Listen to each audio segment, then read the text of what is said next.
Firstly, thank you so much for coming to Forum. We're really thrilled to have had you speak at the Forum. Both here at Forum and also at the spring meetings, you spoke very forcefully about the targets to end poverty by 2030, extreme poverty. Could you tell us a little bit about how you plan to get there? What's your fast-track system to get there? There's no way that the World Bank in and of itself can tackle a problem that large. But we think that by setting the goal, we've set in motion many, many different processes. First of all, we know that the private sector, that governments themselves, that civil society organizations all have to participate. So one of the things we're doing is just counting. So every year we're going to have a poverty number. Every year we're going to be able to tell the world how the bottom 40% is doing in terms of participating in economic growth. And also we're going to do a lot in terms of talking about climate change. We continue to do that. But when we talk about ending poverty and boosting shared prosperity, we also mean sharing prosperity with future generations. Important. With the World Bank Group, we're not a huge proportion of official development assistance. We're not as big as even some individual governments who are providing assistance and providing loans and other kinds of help for developing countries. But we know that if we shape our activities, that if we get certain knowledge out into the world, that we can have a major impact. So, for example, our country partnership strategy with India is the first one that was taken to the board of directors with explicit goals of ending poverty and boosting shared prosperity. So what happened was the focus of the project moved toward the poorest states. That's just the kind of thing we want to see. We want to ensure that we're not doing projects just because we think they can be successful. We want to do projects that are going to have an impact on poverty and shared prosperity. And what role do you think civil society can play, in particular NGOs can play, in reaching this target?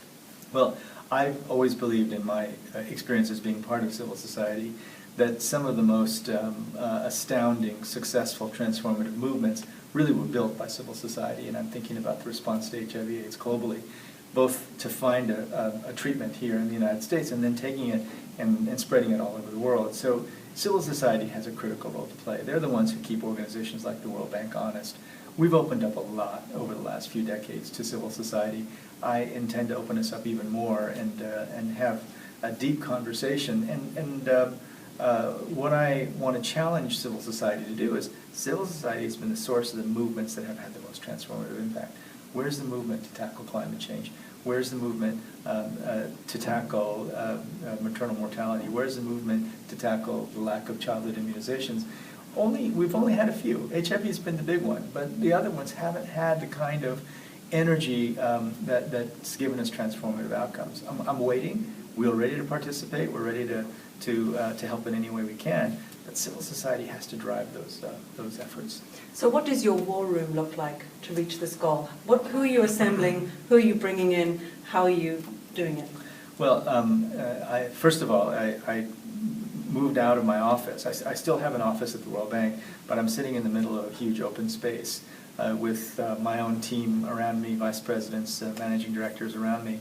And we've got screens, video screens, and we're going to track our progress. And so in some ways it's going to be like a constant war room. I'm going to be living and sitting in there. And what we're going to do is that in terms of our own work, we're going to really watch that we have great projects in the pipeline that have a chance to really impact poverty. I'm watching things like whether or not our public and private sector groups are working closely together to make the big deals that are going to have the transformative impact. I'm watching to see whether our disbursements are happening. I'm watching to see whether our own processes have become more streamlined so that we work more effectively. So by sitting in this open space, I hope I'm giving the impression to the team that I'm always on, that we're always watching carefully how we're doing against these goals. So you have become the Michael Bloomberg of the World Bank because that's how he works. Well, Mayor Bloomberg is a friend of mine. His partner Diana Taylor was on my board at Dartmouth, and Mayor Bloomberg, I think, definitely inspired me in terms of his bullpen. And in fact, we built it. It looks a lot like the bullpen in the mayor's office. And when he came to the World Bank to talk about clean cities, I actually brought him up to our open space to give a pep talk to our people. Well, thank you so much, Dr. Thank you. King. We really Thanks very appreciate your much. joining us today. Thank you very much. Thank you.